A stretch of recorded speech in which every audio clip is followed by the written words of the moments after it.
நம் இரட்சகருமாகிய ஆண்டவராக இயேசு கிறிஸ்துவின் நாமத்தில் கிராஸ் டீம் நேயர்களாகிய உங்கள் அனைவருக்கும் என் அன்பின் வாழ்த்துதலை தெரிவித்துக் கொள்கின்றேன். மங்கையர் நேரம் என்ற நிகழ்ச்சியின் மூலமாய் இந்த நாளிலும் கூட உங்களை சந்திப்பதில் மிகுந்த மகிழ்ச்சி அடைகின்றேன். தேவனாகிய கர்த்தர் தாமே இந்த நாள் நிகழ்ச்சியையும் நமக்கு ஆசீர்வதித்து தரும்படியாய் நம்மையும் இந்த நிகழ்ச்சியையும் ஆண்டவருடைய கரத்திலே நாம் ஒப்பு கொடுத்து ஜெபிப்போமா? தகப்பனே, இதோ இந்த வேளையிலும் உம்முடைய பாதத்திலே வந்திருக்கிறோம் சுவாமி. உம்முடைய பிள்ளைகளாகிய நாங்கள் வந்திருக்கின்றோம். வேறு யாரிடத்தில் போவோம் அப்பா? எங்களுக்கு வாழ்வு தரும் வார்த்தை உம்மிடத்தில் தானே இருக்கிறது. எங்களை நேசிப்பதற்கு உம்மை போல வேறு யாரும் இல்லை ஆண்டவரே.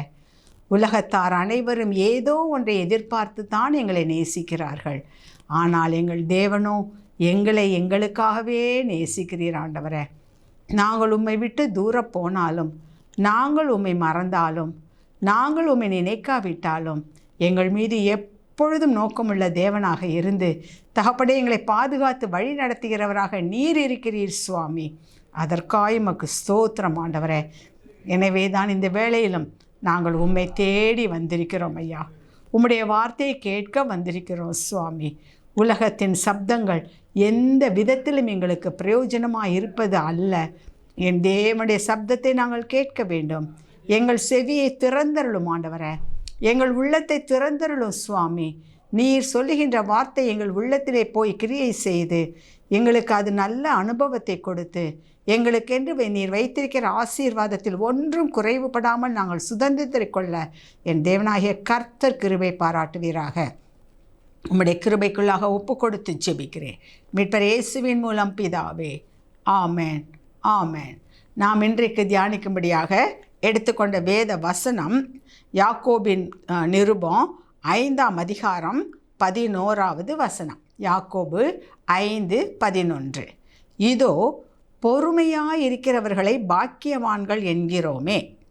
யோபின் பொறுமையை குறித்து கேள்விப்பட்டிருக்கிறீர்கள். கர்த்தருடைய செயலின் முடிவையும் கண்டிருக்கிறீர்கள். கர்த்தர் மிகுந்த உருக்கமும் இரக்கமும் உள்ளவராய் இருக்கிறாரே. கிறிஸ்துவுக்குள் பிரியமானவர்களே, இதோ பொறுமையாயிருக்கிறவர்களை பாக்கியவான்கள் என்கின்றோமே. ஆண்டவராக இயேசு கிறிஸ்துவும் கூட அந்த மலை பிரசங்கத்தில் இதை ஸ்பெசிஃபிக்காக சொல்கிறார், குறிப்பிட்டு சொல்லுகின்றார். மத்தேயு 5ஆம் அதிகாரம் 5வது வசனம் சொல்கின்றது, சாந்த குணமுள்ளவர்கள் பாக்கியவான்கள், அவர்கள் பூமியை சுதந்தரித்து கொள்வார்கள். சாந்த குணமுள்ளவர்கள், பொறுமையாக இருப்பவர்கள், சகிப்புத்தன்மையோடு இருப்பவர்கள், அமைதியாக இருப்பவர்கள் எப்படி இருப்பார்களா? அவர்கள் பாக்கியவான்களாக இருப்பார்கள். அவர்கள் பூமியை சுதந்தரித்து கொள்வார்கள் என்று சொல்லிவிட்டதான் யாக்கோபு என்ன சொல்கிறார்? யோபின் பொறுமையை குறித்து கேள்விப்பட்டிருக்கிறீர்கள். நம்ம எல்லாரும் கேள்விப்பட்டது தான். நம்ம என்ன நினச்சிக்கிறோம்? பொறுமை என்று சொன்னால் இந்த கோபத்தை அப்படி கட்டுப்படுத்திட்டு இருக்கிறது, எரிச்சலை கட்டுப்படுத்தி கொண்டு இருப்பது. இதுக்கு பேர் தான் பொறுமை. பொறுமைன்னா நான் எவ்வளோ பொறுமையாக இருக்கேன் தெரியுமா? இவங்க பண்ணுறதெல்லாம் சகிச்சிட்ருக்கேன், கோபத்தை அடக்கிட்டு இருக்கேன். முன்பு போல் இருந்தால் இப்போ நடக்கிற காரியமே வேறு. இப்போ நான் ஆண்டவருடைய பிள்ளையாக மாறிட்டதுனால என்ன செய்கிறதில்ல, இப்போ நான் கோபத்தை வெளியே காட்டுறதில் அடக்கி வைத்து கொண்டே இருக்கின்றேன். கோபத்தை அடக்குவதுக்கு பேர் பொறுமை இல்லை. ஏன்னா அவர்களே சில சமயத்தில் அந்த சில விசுவாசிகள் சொல்வதே நாம் கேட்டிருக்கின்றோம், பொறுமைக்கும் ஒரு எல்லை உண்டு.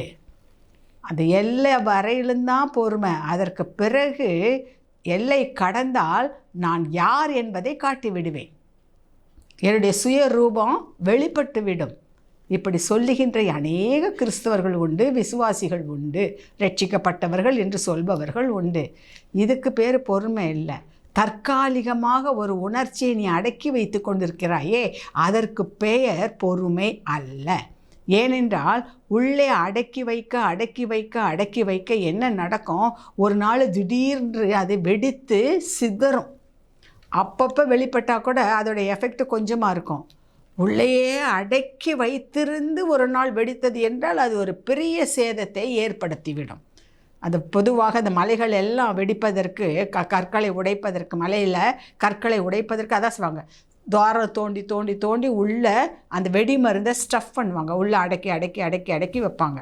வச்சுட்டு ஒரு நாள் பற்ற வைத்தார்கள் என்று சொன்னால் அது வெடித்து அவ்வளோ பெரிய மலையையே சிதறடித்து விடும், கற்கள் சிதறடிக்கப்படும். அதே நேரத்தில் ஒரு சின்ன பட்டாசு, ஊசி பட்டாசை கொளுத்தி கொளுத்தி போட்டிங்கன்னா கொஞ்சம் கொஞ்சம் வெடிக்கும், அது போயிடும், அதோட எஃபெக்ட் ரொம்ப இருக்காது. அதை போல் தான் இன்றைக்கு நம்ம பொறுமைன்னா என்ன சொல்கிறோம், கோபத்தை அப்படியே அடக்கிக்கிறது, அந்த சமயத்தில் பேசாமல் இருக்கிறது, அதுக்கு பிறகு சேர்த்து வச்சு பேசுறது, அதற்கு பெயர் பொறுமை அல்ல.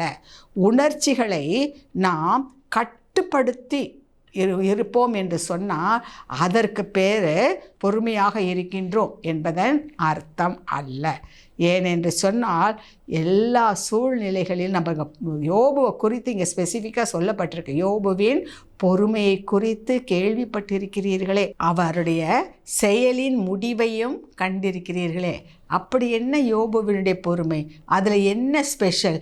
பொதுவாக நம்ம சொல்கிற ஸ்பெஷல் என்ன தெரியுமா? யோபுவை குறித்து சொல்லும் பொழுது அவர் எல்லாவற்றையும் முதலாவது அதிகாரத்தில் பார்க்குறோம், எப்படி கணம் பெற்றவராய், செல்வ சீமானாய், அந்த இடத்துல மதிப்புக்கும் உயர்ந்தவராய், அந்தஸ்தில் மிகுந்தவராய், அந்த ஊர் என்ற தேசத்திலேயே அவர் தான் பெரிய மனுஷனாய், ஐஸ்வர்யம் கணம் எல்லாம் மிகுந்த ஒரு ஆள்.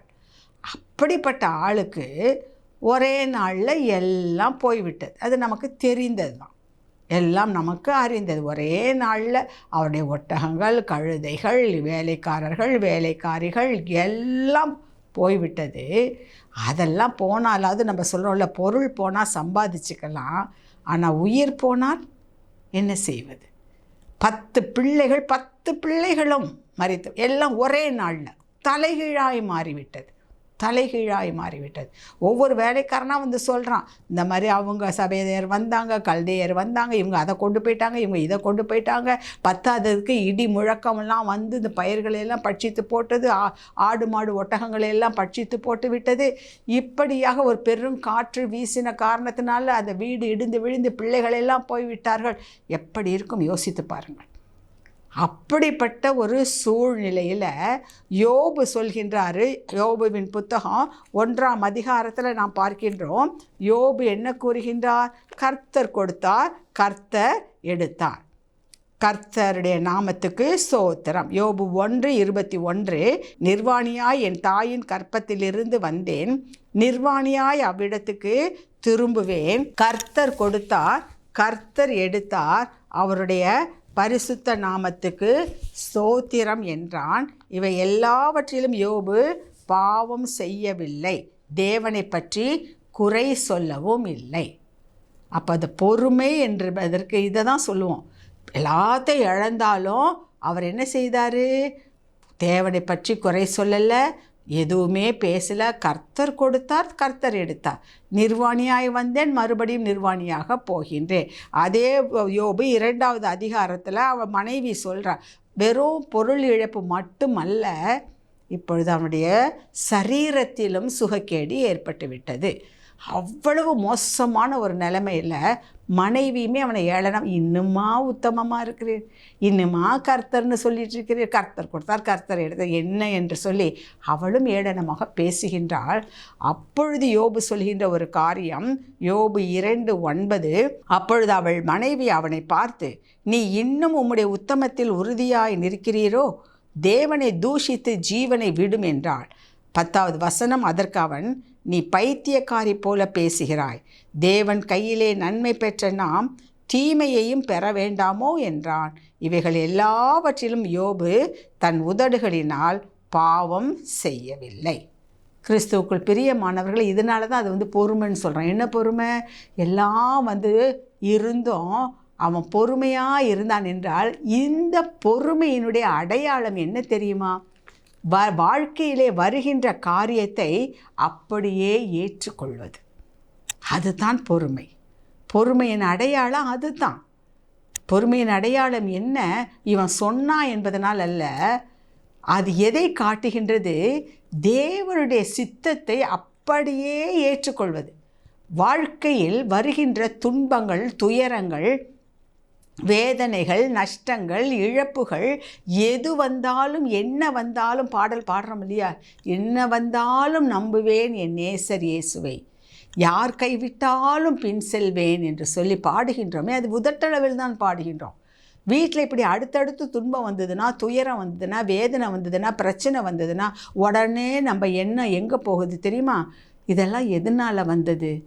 இவங்க ஒழுங்காக ஜெபிக்காததுனால, இதோ இவங்க இப்படிப்பட்ட காரியத்தை செய்ததுனால, இதோ யாரோ எங்களுக்கு விரோதமாக எதையோ செய்து விட்டார்கள், அதனால் இவர்கள் முன்னோர்கள் செய்த பாவத்தினால் இப்படி வருகின்ற பிரச்சனைகளுக்கு நாம் காரணத்தை கண்டுபிடித்து கொண்டு இருக்கின்றோமே தவிர, ஏன் இப்படி வந்தது என்று ஆராய்ந்து கொண்டு இருக்கின்றோமே தவிர, நாம் என்ன செய்கிறதில்ல, வருகின்ற சூழ்நிலைகளை, ஏற்பட்டிருக்கின்ற வேதனைகளை நாம் அப்படியே ஏற்றுக்கொள்வது இல்லை. எனக்கு ஏன் இப்படி வந்தது, ஏன் எனக்கு இப்படி நடந்தது, இப்படித்தான் நாம் கேட்டுக்கொண்டிருக்கின்றோம். ஆகவே யோபுவின் பொறுமை என்பது எதை காட்டுகிறது என்றால், அவர் எதிர்த்து பேசவில்லை, குறை பேசவில்லை என்பதனால் அல்ல. ஏன் அவர் குறை பேசலை தெரியுமா? ஏன் தேவனை குற்றம் சொல்லவில்லை தெரியுமா? அவர் அப்படியே தன்னை தேவ சித்தத்திற்கு ஒப்பு கொடுத்திருந்தார். மனைவியை பார்த்து சொல்கிறார், அவரிடத்திலிருந்து நன்மையை மட்டும் பெற்றுக்கொள்கின்றோமே, ஏன் அவர் அனுமதிக்கிற தீமையையும் நாம் அனுபவிக்கக்கூடாது, ஏற்றுக்கொள்ளக்கூடாது? இதுதான் கிறிஸ்துவுக்குள் பிரியமானவர்களே பொறுமையினுடைய ஒரு அடையாளம். வேறு ஒன்றும் இல்லை. சண்டை போடுறப்ப அமைதியாக இருக்கிறதுக்கு பேர் பொறுமை இல்லை. யாரோ ஏதோ உங்களை பற்றி வீணாக பேசும் பொழுது நீங்கள் எதிர்த்து அவங்களுக்கு பதில் சொல்லாமல் இருப்பதற்கு பேர் அதுக்கு பொறுமை அல்ல. அந்த சமயத்தில் டெம்பரரியாக இருக்கின்ற பொறுமை உங்களுக்கு பெரிய ஆசீர்வாதத்தை கொண்டு வராது. சில நேரங்களில் அது மிக மிக அவசியம், இல்லை என்று சொல்லவில்லை. ஒருவர் ஒரு காரியத்தை சொல்கின்றார் என்று சொன்னால் உடனே அதற்கு பதில் சொல்லாமல் நாம் கொஞ்சம் நம்முடைய நாவை அடக்கி இருப்போம் என்று சொன்னால் அது அநேக பிரச்சனைகளை தீர்த்துவிடும். வேடிக்கையாக ஒரு சம்பவத்தை அநேகர் சொல்வதை நீங்களும் கேட்டிருப்பீர்கள். அதையே மறுபடியும் நான் உங்களுக்கு சொல்ல விரும்புகின்றேன். இப்போ ஒரு வீடு, இது ஒரு கற்பனையாக அவர்கள் நாம் புரிந்து கொள்ள வேண்டும் என்பதற்காக சொல்லுகின்ற ஒரு சம்பவம். ஒரு வீட்டில் ஒரு தாய் தகப்பன், ஒரு 3 வயது குழந்தை இருக்கின்றது. ஒரு நாள் காலையில் வழக்கம் போல் காலையில் அம்மா அந்த கிச்சனில் ரொம்ப பரபரப்பாக வேலை செய்து கொண்டிருக்கின்றார். அப்பா என்ன செய்கின்றார், அந்த முன்ஹாலில் உட்காந்து பேப்பர் படித்து கொண்டு இருக்கின்றார். அந்த சின்ன பிள்ளை 3 வயது குழந்தை அங்கே இங்குமாக ஓடி ஆடிக்கொண்டிருக்கின்றது. இந்த தாய் என்ன செய்கின்றாள், காலையில் காஃபி போட்டு கொண்டு வந்து கணவனிடம் கொடுக்கின்றாள். கொடுத்தவள் அவள் கையில் கொடுக்கல, என்ன செய்கிறா, அந்த அவங்க உட்காந்துருந்து அதில் இந்த ஸ்டூல் மேலே வைத்து விட்டு அவள் பொண்டு விட, அது வழக்கம். பிறகு அவர் எடுத்து அதை குடிப்பார். அப்படியாக வந்தவள் அதில் வைத்து விட்டு சென்று விட்டாள். அந்த சமயத்தில் இந்த குழந்தை ஓடி வந்தது என்ன செய்ததாம், அந்த காஃபியை தட்டி விட்ட பிறகு அந்த சூடான காஃபியை அப்படியே அந்த ஸ்டூலில் விழுந்து, பேப்பர் இவருடைய ட்ரெஸ்ஸில் விழுந்து கீழே எல்லாம் சதுரின உடனே இவருக்கு கோவம். உடனே அந்த பிள்ளை ஒரு அடிப்பட்டு, பார்த்து வரக்கூடாதா, இப்படி தான் கண்ணு மண்ணு தெரியாமல் ஓடுறதா என்று சொல்லி குழந்தையை அடிக்க, குழந்தை ஏற்கனவே காஃபியை கொட்டிட்டோமேன்னு ஒரு பயத்தில் இருந்தது. இன்னும் கொஞ்சம் அலற ஆரம்பித்தவுடன் மனைவி கிச்சன்லேருந்து ஓடி வரா. என்ன குழந்தை அழற சத்தம். அப்போ அவன் சொல்கிறான், ஒழுங்காக காஃபியை கையில் கொடுக்க தெரியாதா, இப்படி வச்சுட்டு போகிற பார், காஃபி வீணாக போய் எல்லாம் கொட்டி போய் இப்போ ட்ரெஸ்ஸெல்லாம் அழுக்காயிடுது என்று சொல்லி அவன் சத்தம் போடுகின்றான். உடனே மனைவி சொல்கிறான், நான் தான் காஃபி கொண்டு வைத்து விட்டேன் என்று சொல்லிவிட்டு தானே போனேன், அதை எடுத்து குடிப்பதற்கு கூட உங்களுக்கு முடியவில்லை என்றால் என்ன என்று சொல்லி இப்படியாகத்தான் வாக்குவாதம் ஆரம்பித்து 2 பேருக்கும் சண்டை முற்றிவிட்டது. அதற்கு பிறகு நடந்த காரியம் என்ன, அவன் எழுந்தான், குளித்தான், அது பண்ணால் சாப்பிடாம போயிட்டான். இங்கே மனைவி இப்படி நடந்து கொள்கிறார் என்று அழுது புலம்பிக் கொண்டு, இந்த பிள்ளை ஒன்றும் தெரியாமல் முழித்து கொண்டு 2 பேருக்கு நடுவில் மாட்டிக்கொண்டு இருக்கின்றது. கிறிஸ்துவுக்குள் பிரியமானவர்களே, அப்போ அந்த நாள் வாழ்க்கை வீணாகி போய்விட்டது. ஏன்னா சமாதானத்தை இழந்து அவன் போயிட்டான், இங்கே சமாதானத்தை இழந்து இவள் இருக்கிறார். 2 பேருக்கு நடுவில் அந்த குழந்தை மாட்டிகிட்டு இருக்கு. இப்படி தான் குடும்பங்களிலே காரியங்கள் நடந்து கொண்டிருக்கின்றன. ஆக கொஞ்சம் பொறுமை அனுசரித்து இருந்திருப்பார்கள் என்று சொன்னால் யாராவது ஒருவர் அந்த இடத்துல இவ்வளோ பெரிய காரியம் நடந்திருக்காது, சமாதான குறைவு ஏற்பட்டிருக்காது, சண்டை வந்திருக்காது. அந்த குழந்தைக்கும் ஒரு ரோல் மாடலாக இருந்திருப்பாங்க, முன்மாதிரியாக இருந்திருப்பார்கள். என்ன செய்திருக்கலாம், அந்த குழந்தை தட்டி விட்ட உடனே தகப்பன் கூறியிருக்கலாம், ஐயோ பாப்பா பார்த்து வரக்கூடாதுமா, அது பாரு சூடான காஃபி உன் மேலே கொட்டிருச்சு பற்றியா, உனக்கு ஏதாவது அடிபட்டுச்சா, உன் மேலே சுற்றுச்சா என்று சொல்லி அந்த குழந்தைக்கிட்ட இவர் அன்பாய் பேசி இருந்திருக்கலாம். அப்பொழுது அந்த மனைவி வந்து என்ன என்று பார்க்கும்பொழுது சொல்லியிருக்கலாம், ஆமாம் நான் உங்கள் கையில் கொடுத்துட்டு போயிருந்திருக்கலாம், நான் இப்படி வச்சுட்டு போனது தப்பு தான் என்று. அப்போ அவன் என்ன சொல்லியிருந்திருக்கலாம், இல்லை இல்லை நீ உனக்கு அங்கே அதிக வேலை, நீ வச்ச உடனே நான் காஃபி எடுத்து குடிச்சிருந்தேன்னா இந்த நிலைமை வந்திருக்காது. இப்படி சாந்தமாக அமைதியாக அவர்கள் அந்த காரியத்தை அவர்கள் நடத்தி இருப்பார்கள் என்று சொன்னால் அந்த குடும்பத்தில் அன்றைக்கு அவ்வளோ அமைதி இருந்திருக்கும்.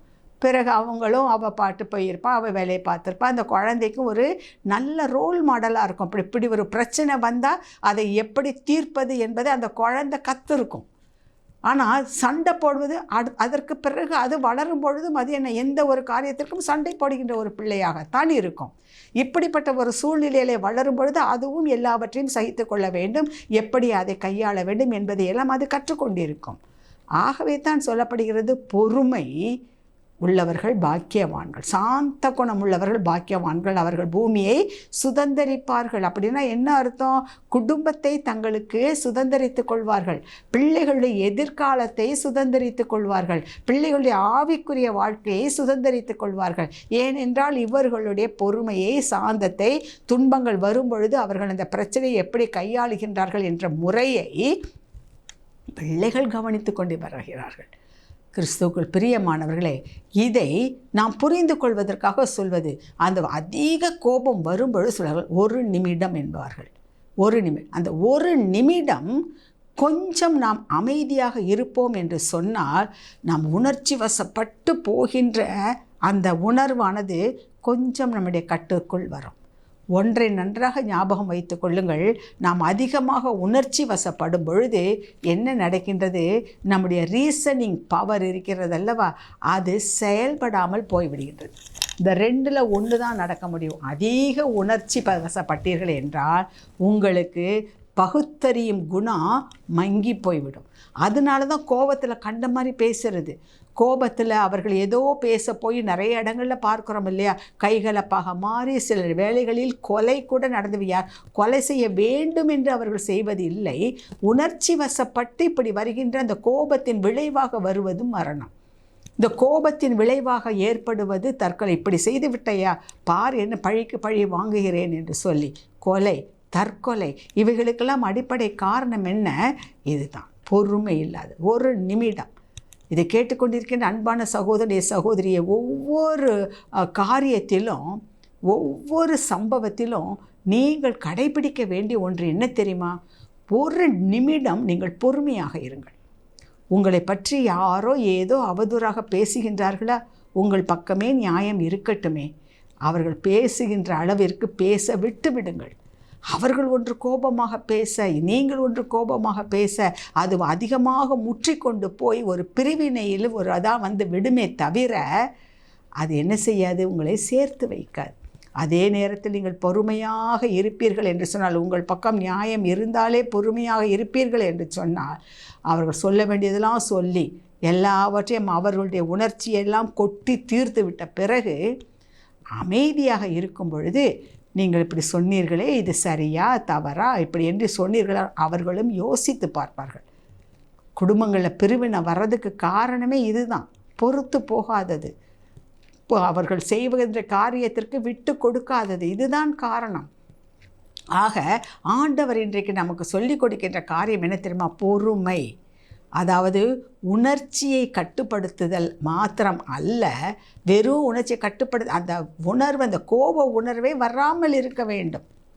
ஒரு தேவ ஊழியர் விதமாக சொன்னார். விசுவாசி சொல்லுவான், சில சமயத்தில் ரட்சிக்கப்பட்டவங்க சொல்லுவாங்க, முன்னெல்லாம் நான் ரொம்ப கோபப்படுவேன், இப்போ நான் கோபத்தை அப்படியே அடக்கிக்குவேன், அதனால் இது ஒரு பெரிய மாற்றம். கர்த்தரை ஏற்றுக்கொண்டதுனால் என்னிடத்தில் ஏற்பட்ட மாற்றம் என்ன? முந்தி அடிக்கடி கோபம் வரும், எது சொன்னாலும் உடனே கோபப்பட்டுருவேன், ஆனால் இப்போ கோபத்தை நான் என்ன செஞ்சிட்டேன்? அடக்கிட்டேன். அவர் சொல்கிறாரு, கோபத்தை அடக்கிறது மாற்றம் அல்ல, கோபமே வராமல் இருப்பது தான் உண்மையான மாற்றம். ஏன்னா கோபத்தை ரொம்ப அடக்கிலாம் வைக்க முடியாது. ஏற்கனவே சொன்னது போல் ஒரு நாளைக்கு அது வெடித்து சிதறிவிடும். அது வராமையே இருப்பதற்கான வழிமுறைகள். அதைத்தான் நம்முடைய வேதம் நமக்கு கற்றுக் கொடுக்கின்றது.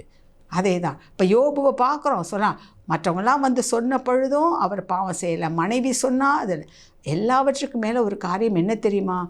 அவருக்கு ஆறுதல் சொல்லும்படியாக அவருடைய சிநேகிதர்கள் வந்தார்கள். அப்படி அவர்கள் வந்த பொழுதும் நடந்த காரியம் என்ன?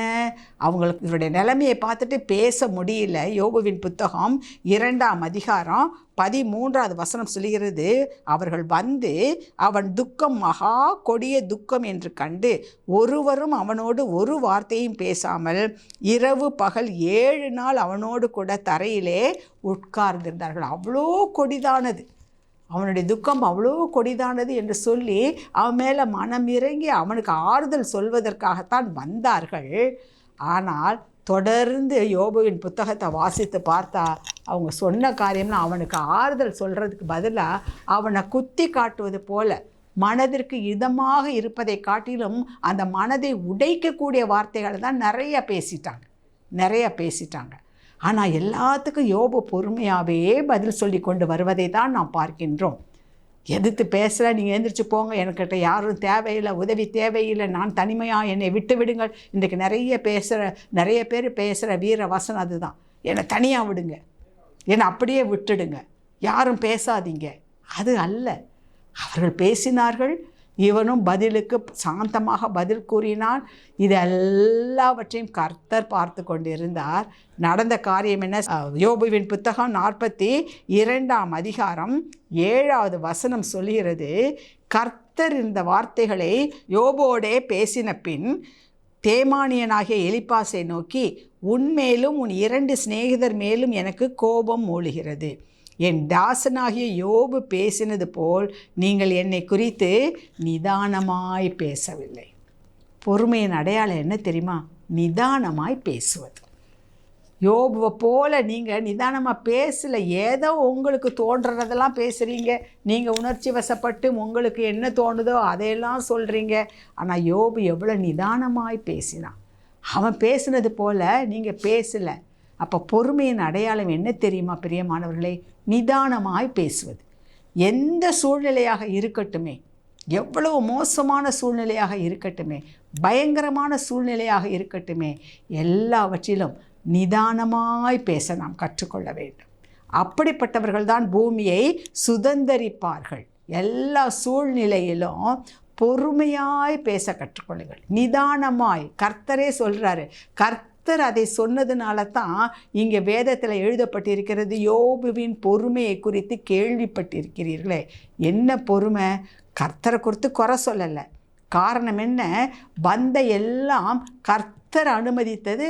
ஆகவே தேவ சித்தத்திற்கு தன்னை முற்றிலுமாக அர்ப்பணித்தான். இதை நாம் புரிந்து கொள்ள வேண்டும். நம்முடைய வாழ்க்கையிலே, கர்த்தருடைய பிள்ளைகளுடைய வாழ்க்கையிலே, அவரை நம்பி இருக்கின்ற உங்களுடைய வாழ்க்கையிலே ஒரு காரியம் நடக்கிறது என்று சொன்னால் அது தேவ சித்தத்திற்கு உட்பட்டதாக நாம் அதை அப்படியே அங்கீகரித்து கொள்ள வேண்டும். நம்முடைய குணத்திலோ நம்முடைய நடக்கையிலோ எந்த மாற்றமும் வந்துவிடக்கூடாது. இங்கே நிதானமாய் பேசினான். கர்த்தருடைய சாட்சி அதுதான் யோபுவின் பொறுமை. ஆக நாம் பொறுமையோடு இருக்க வேண்டுமென்றால் என்ன அர்த்தம்? யோபு அந்த பொறுமையினுடைய அடையாளம் என்ன? நிதானமாய் பேச கற்றுக்கொள்ளுங்கள். ஆத்திரத்தில் அவசரத்தில் வார்த்தைகளை உதிர்க்காதீர்கள். அதுதான் அநேக பிரச்சனைகளுக்கு காரியமாக இருந்து விடுகிறது, பிரிவினைகளுக்கு காரணமாக இருந்து விடுகின்றது, பகை வைராக்கியத்திற்கு அது காரணமாக இருந்து விடுகின்றது. கிறிஸ்துவுக்குள் பிரியமானவர்களே, இன்றைக்கு ஆண்டவர் நமக்கு சொல்லுகின்ற காரியம் என்ன தெரியுமா? பொறுமையின் அடையாளம் எது? நிதானமாய் பேசுவது. அதுக்கு அடுத்தது பொறுமையினுடைய இன்னொரு அடையாளம் என்ன தெரியுமா? ஆதியாகமத்தின் புத்தகம் 13ஆம் அதிகாரம் 7லிருந்து 9 வசனங்களை வாசித்து பார்த்தோம்னா அங்கே ஆபிரகாமுக்கும் லோத்துக்கும் உள்ள அந்த கான்வர்சேஷன். லோத்து கூட, ஆபிரகாம் கூட, லோத்தும் அவனுடைய வேலையாட்கள், ஆடு மாடு எல்லாம் வந்தது. எல்லோரும் ஒன்றா தான் கிளம்பி வெளியில் வர்றாங்க. வந்த ஒரு இடத்துல ஒரு சில காலம் கழித்து பார்த்தா 2 பேருக்கும் ஆடு மாடுகள் பெருகிச்சு, வேலைக்காரர்கள் பெருகிச்சு. அதனால் அந்த பூமி அவர்களை தாங்கக்கூடாததாக இருந்தது. காரணம் என்னென்னா அந்த இடம் போதலை. எல்லாமே மிருக ஜீவன்களும் பெருகிட்டு இவர்களுடைய காரியங்களும் பெருகிவிட்டது. எனவே அப்போ அந்த இந்த வாக்குவாதங்கள் 2 வேலைக்காரர்களுக்கும் ஏற்பட்டு விட்டது. ஆபிரகாமினுடைய மந்தை மேய்ப்பருக்கும் லோத்துனுடைய மந்தை மேய்ப்பருக்கும் வாக்குவாதம் உண்டாயிற்று. இப்போது கூட பார்த்தோம்னா இந்த கட்சிகளில் தலைவர்கள் 2 பேரும் ஃப்ரெண்ட்ஸாக தான் இருப்பாங்க. அவங்க சும்மா இந்த அரசியல் பேசும் பொழுதும் மேடைகளை பேசும் பொழுது தான் அந்த குறை இந்த குறை அது இதுன்று பேசுவார்களே தவிர பேசிக்காக உள்ளே போய் பார்த்தோம் என்று சொன்னால் அவர்கள் இருவரும் நல்ல நண்பர்களாகத்தான் இருப்பார்கள். இவர்களை பற்றி எல்லாம் அவர்களுக்கு தெரியும், அவர்களை பற்றி எல்லாம் இவர்களுக்கு தெரியும். எல்லா காரியங்களும் அவர்கள் கலந்து ஆலோசித்து பல காரியங்களை செய்வார்கள். ஆனால் இந்த சண்டை போட்டுக்கிறது யார் தெரியுமா? கட்சி தொண்டர்கள்னு இருக்கிறவங்க தான் சண்டை போட்டுக்குவாங்க. இந்த கட்சி அந்த கட்சி அது இது என்று சொல்லி இவர்கள் தான் ஒருத்தர் மோதிக்கொள்வது, ஒருவர் அடித்து கொள்வது, ஒருவர் கொலை செய்வது, இதுக்கெல்லாம் யார் செய்வார்கள் என்றால் இந்த தொண்டர்கள் தான் செய்வார்கள். ஆனால் தலைவர்களுக்கு நாம் டீப்பாக யோசித்து பார்த்தோம் என்று சொன்னால் அவர்களுக்குள் ஒரு மறைமுகமான ஒரு ஐக்கியம் இருக்கும். அதை போல தான் இங்கே லோத்துக்கும் ஆபிரகாமுக்கும் சண்டை வந்ததுன்னு இதில் சொல்லலை. வேலைக்காரர்களுக்கு மத்தியில் தான் சண்டை வந்தது. ஆனால் அதை பார்த்து ஆபிரகாம் சொல்கின்ற காரியம் என்ன? 8ஆம் வசனம் சொல்கின்றது, ஆபிரகாம் லோத்தை பார்த்து, எனக்கும் உனக்கும் என் மேய்ப்பருக்கும் உன் மேய்ப்பருக்கும் வாக்குவாதம் வேண்டாம், நாம் சகோதரர். 9வது வசனம், இந்த தேசமெல்லாம் உனக்கு முன் இருக்கிறதல்லவா, நீ என்னை விட்டு பிரிந்து போகலாம். நீ இடதுபுறம் போனால் நான் வலதுபுறம் போகிறேன், நீ வலதுபுறம் போனால் நான் இடதுபுறம் போகிறேன் என்றான். பாருங்கள், இந்த இடத்துல இந்த ஆபிரகாமுடைய பொறுமை என்னவென்று பார்க்கின்றோம். அது சொல்லியிருக்கலாம், 2 பேரும் இப்படி சண்டை போட்டுட்ருக்கா. உடனே ஆபிரகாம் லோத்தை பார்த்து, எப்பா இங்கே பாரு, எல்லோரும் ஒன்றா வரலான்னு தான் வந்தோம், ஆனால் இப்போ நம்ம இப்படி ஒன்றா இருக்கிறது ஒன்றும் சரிபட்டு வராதுன்னு தோணுது. அதனால் நீ பேசாமல் உன் இதில் கூட்டிகிட்டு வந்த இடத்துக்கே நீ திரும்பிப்போ, நான் என் வழியை பார்த்துக்கிறேன், இனிமேட்டு நீ என் கூட வர வேண்டாம், நீ வந்த என் திசையிலே தங்காத, நீ வேற எங்கேயாவது போ என்று சொல்லி கோபப்பட்டு அனுப்பி இருக்கலாம். ஏன்னா இவர் தான் கூட்டிகிட்டு வந்தார், இவர் தான் நான் நன்மை செய்யும்படியாக அவனை அழைத்து கொண்டு வந்தார். அதனால் அவர் சொல்லி இருக்கலாம், ஆனால் அவர் அப்படி சொல்லவில்லை. அடுத்தது என்ன சொல்கிறாரு? இந்த இருக்குது, நமக்குள்ளார சண்டை வேண்டாம், வாக்குவாதம் வேண்டாம், ஒன்று சொல்கிறேன், உனக்கு எந்த இடம் வேணுன்றதை நீ முதல்ல சொல். நீ வலதுபுறம் போனால் நான் இடதுபுறம் போகிறேன், நீ வடக்கில் போனால் நான் தெற்கில் போகிறேன், நீ வலதுபுறம் என்றால் நான் இடதுபுறமாகவும் என்று முதல்ல நீ சொல்லுன்னு தான் சொல்லி அவனுக்கு ப்ரிஃபரன்ஸ் கொடுக்குறார். யாருக்கு யார் சண்டை போட்டுக்கிறாங்களோ அவங்களுக்கு அந்த ப்ரிஃபரன்ஸை கொடுத்து, நீ உன்னுடைய இஷ்டத்திற்கு நீ அதை செய், அடுத்ததை நான் ஏற்றுக்கொள்கிறேன். கிறிஸ்துவுக்குள் பிரியமானவர்களே, இது தான் ஆபிரகாமுடைய பொறுமையின் ஒரு வெளி அடையாளம். அவன் வாக்கு தத்தத்துக்காக காத்திருந்தான் 25 வருடம். அது பொறுமைத்தான், காத்திருத்தல். கர்த்தருடைய சித்தத்திற்கு தன்னை ஒப்பு கொடுத்து காத்திருந்தான், பொறுமையின் அடையாளம். இங்கே அவன் என்ன செய்கிறான்? விட்டு கொடுக்கின்றான். பொறுமையாக இருக்கிறோம் என்பதனுடைய வெளி அடையாளம் என்ன? விட்டு கொடுத்தல். விட்டு கொடுத்தல். அது சரியோ தவறோ, நீதியோ அநீதியோ எதுவாக இருந்தாலும் வீணான பிரச்சனைகள், வீணான சண்டைகள் வரும்பொழுது அது வேண்டாம், சமாதான முறையிலே போய்விடுவோம் என்று சொல்லி யார் விட்டு கொடுக்கின்றார்களோ, விட்டு கொடுக்கின்ற மனப்பான்மை யாருக்கு இருக்கின்றதோ அதுதான் பொறுமையின் அடையாளம். பொறுமை அது இல்லாத காரணத்தினால்தான் இன்றைக்கு சொத்து பிரச்சனை, நில பிரச்சனை, அந்த பிரச்சனை, அந்தஸ்து பிரச்சனை, பதவிக்கு பிரச்சனை, இப்போ ப்ரமோஷனுக்கு பிரச்சனை, இதெல்லாம் ஏன் வருதுன்னா விட்டு கொடுக்காதத்தனம், விட்டு கொடுப்பது இல்லை.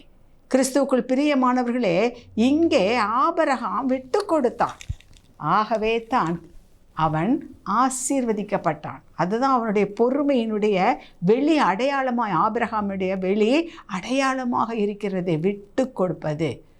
நாம் பார்க்கின்றோம் அல்லவா, விட்டு கொடுப்பவன் கெட்டு போவதில்லை, கெட்டு போகிறவன் விட்டு கொடுப்பதில்லை. எனக்கு தெரிந்த ஒரு பெரிய பணக்கார பிஸ்னஸ்மேன் குடும்பம் இந்த பட்டணத்திலே பல வருடங்களுக்கு முன்பதாக, ஏறக்குறைய ஒரு 20 வருடங்களுக்கு முன்பதாக என்று வைத்துக்கொள்வோம். அப்படியாக இருக்கும் பொழுது அவர்களுக்கு ஒரு 4 பையன்கள் உண்டு. தன்னுடைய சொத்துக்களை பிரிக்க வேண்டும். அதில் சில ஆயில் கம்பெனி உண்டு, சில கம்பெனிஸ்கள்லாம் இருக்கின்றது. அப்படியாக இருக்கும் பொழுது அதில் சில கம்பெனி நல்ல நிலைமையில் ஓடிக்கொண்டு இருக்கிறது. ஒரு கம்பெனி மிகவும் மோசமான நிலைமையில், எந்த நிலையில் அதனால் ஒரு பிரயோஜனமும் இல்லை, அப்படியாக இருக்கின்றது. அதை பிரிக்கும் பொழுது மற்றவர்கள் எல்லோரும் எனக்கு இது வேண்டும் அது வேண்டும் என்று சண்டை போட்டு நன்றாக இருக்கின்ற சொத்துக்களெல்லாம் தன்னுடைய தகப்பனாரிடத்தில் சண்டை போட்டார்கள். அவரும் என்ன செய்து விட்டார்? அவர்களுக்கெல்லாம் நல்லதை எழுதி கொடுத்து விட்டார். அதில் ஒருவர் தகப்பனிடம் சொல்லிவிட்டார், நீங்கள் எதை கொடுத்தாலும் நான் வாங்கி கொள்கின்றேன், நான் இதற்காக சண்டை போட போவதில்லை, எனக்கு இப்படி கொடுத்து விட்டீர்களே என்று சொல்லி வருத்தப்படுவதும் இல்லை, ஏனென்றால் என்னை உயர்த்தப் போகிறவர் கர்த்தர் என்று சொல்லி அவர் சொல்லிவிட்டார். எனவே அந்த தகப்பனும் இருப்பதிலே மோசமான பிஸ்னஸ் உள்ள ஒரு கம்பெனியை அவருக்கு எழுதி கொடுத்து விட்டார்கள். நடந்த காரியம் என்ன தெரியுமா? ஏற்கனவே 20-25 வருடங்கள் எல்லாம் இருக்கும். எது ரொம்ப மோசம், எப்படி ஒன்றுமே நடக்காது, ஒன்றும் இல்லை, மதிப்பே இல்லை, இதில் நிறைய கடன் இருக்குது, இதை எப்படி மீண்டு வர்றது என்று நினைத்த அந்த கம்பெனி இன்றைக்கு அது தான் மிகவும் செழிப்பான நிலைமையில் இருக்கிறது. எதெல்லாம் நல்லா இருக்குது அதான் எங்களுக்கு வேணும்னு சண்டை போட்டு வாங்கினாங்களோ அவைகள் எல்லாம் மிக மோசமான நிலைமைக்கு சென்று விட்டது. காரணம் என்ன? விட்டு கொடுத்தல். அதுதான் பொறுமையின் அடையாளம். இன்றைக்கு அது இல்லாத காரணத்தினால்தான் அந்த சொத்துக்களுக்கு பிரச்சனை, சகோதரர்களுக்குள்ளார ஒரு விரோதம், பகைமை உணர்ச்சி, இதெல்லாம் அந்த வைராக்கியம், இதெல்லாம் எதனால் வருகிறது? விட்டு கொடுக்காத தன்மை.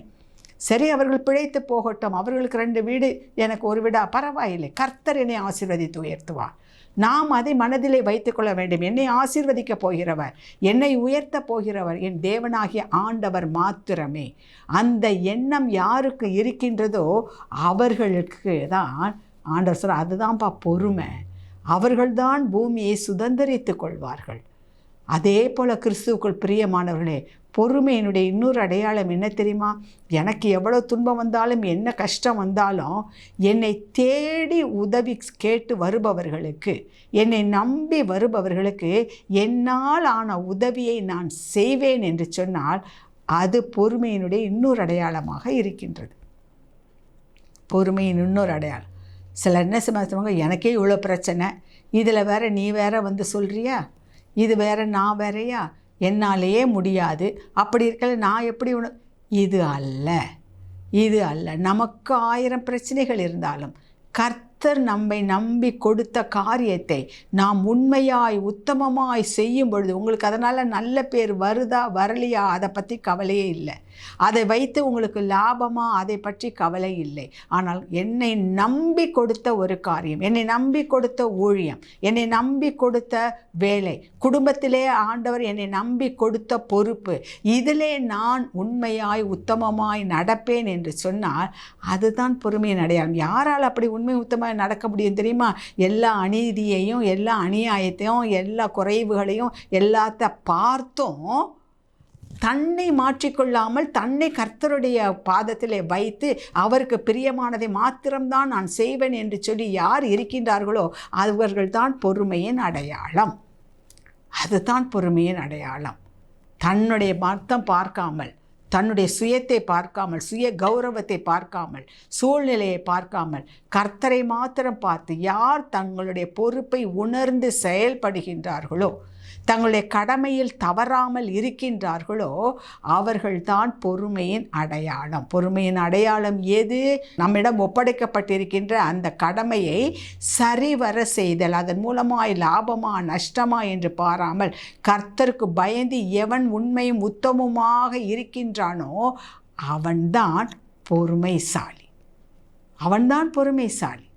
ஆண்டவர் இன்றைய தினத்தில் நமக்கு அதை தான் எக்ஸ்பிளைன் பண்ணுறார். இப்படிப்பட்டவர்கள் தான் தேசத்தை சுதந்தரிப்பார்கள். சாந்த குணம் உள்ளவர்கள் பாக்கியவான்கள், அவர்கள் பூமியை சுதந்தரிப்பார்கள். பொறுமை இருக்க வேண்டும் என்று சொல்கின்றோமே, பொறுமையாக இருக்கிறவர்கள் பாக்கியவான்கள் என்கிறோமே. ஏனென்றால் அவர்கள்தான் கர்த்தரிடத்திலே உருக்கமும் இரக்கமும் உள்ள ஆண்டவரிடத்திலிருந்து நன்மையை பெற்றுக்கொள்வார்கள். கிறிஸ்துவுக்குள் மிகவும் பிரியமானவர்களே, இந்த நாளிலும் நாம் இதை கற்றுக்கொள்வோம். ஆண்டவரே, இந்த பொறுமையை எனக்கு தாரும் சுவாமி. நீர் விரும்புகின்ற பொறுமை ஆண்டவரே. நாங்கள் நினைக்கிறதில்ல, ஏதோ கொஞ்ச நேரம் கோவப்படாமல் இருந்துட்டால் நான் ரொம்ப பொறுமையாக நினச்சிக்கிறேன். யார்கிட்டையாவது சண்டை போடாமல் இருந்தால் நான் ரொம்ப பொறுமையாக இருக்கிறேன்னு நினச்சிக்கிறேன். கொஞ்சம் போஸ்ட்போன் பண்ண ஒரு காரியத்தை, சரி அப்போ இன்றைக்கி வேண்டாமா நாளைக்கு செஞ்சுக்கலாமா, சரி நாளைக்கு நடக்கலைன்னா எனக்கு கோபம் வந்துடும். அதுக்கு பேர் பொறுமை அல்ல. ஆண்டவர் இன்றைக்கு வேதத்தின் அடிப்படையில் நமக்கு சொல்லுகின்ற ஒரு காரியம், பொறுமை என்று சொன்னால் நாம் நம்மையே கவனித்து கொண்டு இராமல் ஆண்டவரை நோக்கி நாம் பார்ப்பது. என்ன நம்முடைய வாழ்க்கையில் வந்தாலும் அது கர்த்தருடைய சித்தத்தின்படி தான் நடக்கிறது என்று அப்படியே யோபுவை போல் ஏற்றுக்கொள்வது. அதே போல் நன்மை உள்ளவர்களோ தீமை உள்ளவர்களோ அவர்கள் கிராட்டிடியூடாக இருந்தார்களோ எப்படியோ இல்லை, மற்றவர்களுக்காக நாம் நஷ்டப்பட்டாலும் பரவாயில்லை என்று சொல்லி விட்டு கொடுக்கின்றது அந்த பொறுமையினுடைய ஒரு அடையாளமாக இருக்கிறது. மூன்றாவதாக, நாம் எப்படிப்பட்ட சூழ்நிலையில் இருந்தாலும் கர்த்தர் நமக்கு என்று கொடுத்திருக்கின்ற பொறுப்புகளிலே உண்மையும் உத்தமமாய் நாம் நடப்போம் என்றால் அதுதான் பொறுமையின் அடையாளம். அப்படிப்பட்டவர்களைத்தான் ஆண்டவர் இன்றைக்கு தேடிக்கொண்டிருக்கின்றார். ஏனென்றால் அவர்கள்தான் பாக்கியவான்கள், அவர்கள்தான் பூமியை சுதந்தரித்துக் கொள்வார்கள். அப்படிப்பட்டவர்களுக்குத்தான் யோபுவின் பின்னிலைமை எப்படி இரண்டத்தனையாய் ஆசீர்வதிக்கப்பட்டதோ அதே போல் அவர்களும் ஆசீர்வதிக்கப்படுவார்கள். இப்படிப்பட்ட ஆசீர்வாதத்தை சுதந்தரித்துக் கொள்ளும்படியாய் கர்த்தாவே எனக்கு இந்த பொறுமையை தாரும் என்று சொல்லி ஆண்டவரிடத்தில் நாம் நம்மைக்கு அர்ப்பணித்து கேட்போமா? தகப்பனே, இதோ நீர் எங்களோடு பேசியதற்காக உமக்கு ஸ்தோத்திரம் ஆண்டவரே. பொறுமை என்றால் நாங்கள் எதையோ எண்ணிக்கொண்டிருந்தோம். ஆனால் இந்த நாளிலும் எங்களுக்கு ஒரு காரியத்தை தெளிவுபடுத்தினீர் சுவாமி. எங்களை படைத்தவர், எங்கள் எதிர்காலம் உம்முடைய கரத்தில் இருக்கிறது.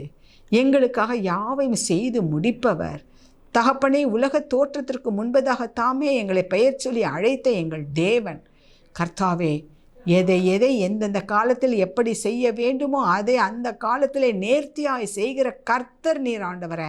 இதையெல்லாம் மறந்தவர்களாக நாங்கள் இருக்கின்ற காரணத்தினால்தான் எங்கள் மனப்போக்கின்படி எங்கள் விருப்பத்தின்படி நாங்கள் எங்களுக்கு என்று நியமித்திருக்கின்ற ஓட்டத்திலே பாதையிலே நாங்கள் ஓடிக்கொண்டிருக்கின்றோம். எனவே தான் அமைதி இல்லை, எனவே தான் சமாதானம் இல்லை, எனவே தான் ஆசீர்வாதம் இல்லை ஆண்டவரே.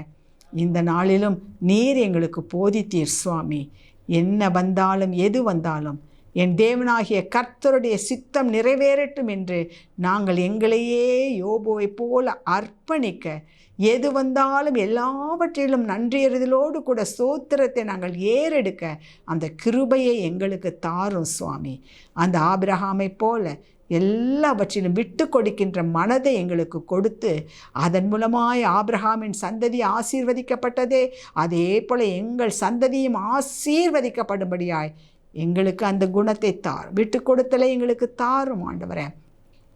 உண்மையும் உத்தமமான ஊழியக்காரனே, நீ கொஞ்சத்தில் உண்மை உள்ளவனாயிருந்தாய், உன்னை அநேகத்திற்கு அதிபதி ஆக்குவேன் என்று சொன்னது போல கர்த்தாவே, எங்களிடத்தில் நீர் கொடுத்திருக்கின்ற அந்த கடமையை நாங்கள் சரிவர நிறைவேற்றும்படியாய், உண்மையும் உத்தமமாய் இருக்கும்படியாய், எங்களுடைய பிரச்சனைகளை நினைத்து வேதனைகளை நினைத்து ஆண்டவரே நீர் எங்களுக்கு கொடுக்கின்ற அந்த வாய்ப்புகளை நாங்கள் இழந்து போய்விடாதபடிக்கு எங்கள் உபத்திரவத்தை ஆண்டவரை ஆசீர்வாதத்தின் முதலீட்டாய் மாற்றிக்கொள்ள என் தேவனாகிய கர்த்தர் கிருபை தருவீராக. இந்த செய்தியை கேட்டுக்கொண்டிருக்கின்ற ஒவ்வொரு அன்பு பிள்ளைகளுக்கும் அதை தாரும் ஆண்டவரே. அவர்கள் இதை பெற்றுக்கொள்ளும் பொழுது நீரே சொன்னீர், பூமியையே சுதந்தரித்துக் கொள்வார்கள், குடும்பத்தை சுதந்தரித்துக் கொள்வார்கள், பொருளாதார ஆசீர்வாதத்தை சுதந்தரித்துக் கொள்வார்கள், வெற்றி வாழ்க்கையை சுதந்தரித்துக் கொள்வார்கள் ஆண்டவரே. உன்னத ஆசீர்வாதத்தை சுதந்தரித்துக் கொள்வார்கள். தகப்பனே, நீர் தொடர்ந்து அவர்களோடு பேசும். ஒவ்வொரு அன்பு சகோதரனோடும் சகோதரியோடும் நீர் பேசும். மேலானவற்றை அவர்கள் தேடி அதை பெற்றுக்கொண்டு அனுபவிக்க நீங்கள் கிருபை தாரும் சுவாமி. எந்த விதத்திலும் எங்கள் பிள்ளைகள் சோர்ந்து போய் விடாதபடிக்கு கர்த்தாவே உம்மை நோக்கி மாத்திரம் அவர்கள் பார்க்கட்டும் ஆண்டவரே, பார்க்கட்டும். இதோ இந்த ஏழை கூப்பிட்டான், கர்த்தர் கேட்டு அவனை அவனுடைய எல்லா இடுக்கண்களுக்கும் நீங்களாக்கி ரட்சித்தார் என்பதன் பிரகாரம் பிள்ளைகள் இப்பொழுது உம்மை நோக்கி கர்த்தாவே இந்த பொறுமையை எனக்கு தாரும் என்று சொல்லி யாரெல்லாம் நோக்கி கேட்கிறார்களோ அவர்கள் மீது மனம் இறங்கி அவர்களுடைய இடுக்கண்களுக்கெல்லாம் அவர்களை நீங்களாக்கி தகப்பனே ரட்சிப்பீராக. பிள்ளைகளுக்கு வேண்டிய ஆசீர்வாதங்களை கர்த்தாவே நீர் கட்டளையிடும்படியாய் ஜெபிக்கிறேன். எல்லா தடைகளும், குடும்பத்தின் முன்னேற்றத்திற்கான தடைகள், சமாதானத்திற்கான தடைகள் ஆண்டவரே, பொருளாதார ஆசீர்வாதத்திற்கான தடைகள் எல்லாம் இயேசு கிறிஸ்துவின் ஒப்பற்ற நாமத்தினால் இந்த வேளையில் உடைத்து ஜெபிக்கிறோம் ஆண்டவரே. எல்லா பலவீனங்களும் இயேசுவின் நாமத்தினால் மாறி போவதாக. உம்முடைய தெய்வீக சமாதானத்தினாலும் சந்தோஷத்தினாலும் பிள்ளைகளை நிரப்புங்க. ஒவ்வொருவரையும் ஆசீர்வதிங்க. உம்முடைய கிருபைக்குள்ளாக ஒப்பு கொடுத்து ஜெபிக்கிறேன் மீட்பர் இயேசுவின் மூலம் பிதாவே. ஆமென், ஆமென். கிருபையும் சமாதானமும் உங்களை தொடரட்டும். கர்த்தர் விரும்புகின்ற அந்த பொறுமை நம்மை ஆளக்கடவது. God bless you.